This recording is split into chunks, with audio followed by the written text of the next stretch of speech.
Երկիրը փորձի տարածություն է, որտեղ հոգին հասկանում է, թե ինչն է բարին և չարը, լույսը և խավարը։ Հոգին էներգիա է, որը կուտակել է ամբողջ փորձը բազմակի մարմնավորումներով։ Բարձրագույն նուրբ աշխարհներում չկա լավ կամ վատ։ Ամեն ինչ ընկալվում է որպես մաքուր փորձ, սակայն որպեսզի հասկանալ և տարբերակել այս էներգիաները,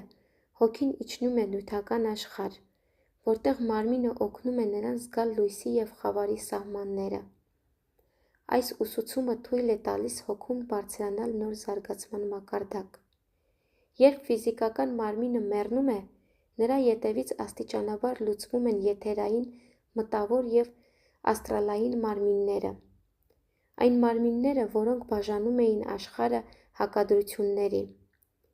Հոգու ազատված միտքը լքում է ժամանակավոր կաթսան և վերադառնում է առաձգական էներգիայի աշխարհ՝ հիմնին։ Բարձրագույն աշխարհներում չկա ձևերին կապվածություն, չկա բաժանում իմ և քո միջև, սևի և սպիտակի միջև։ Ամեն ինչ մաքուր էներգիա է, որը ունի իր տատանումների հաճախությունը։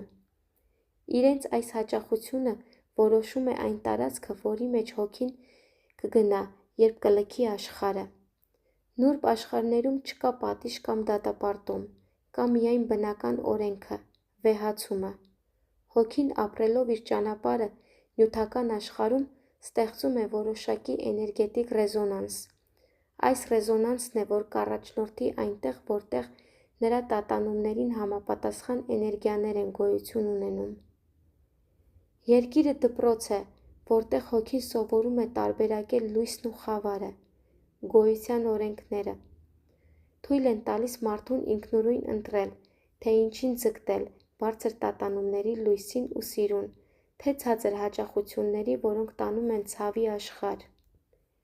Անվերջ երևույթների մեջ ծնունդը տալիս է հնարավորություն վերանայելու անցյալ փորձը,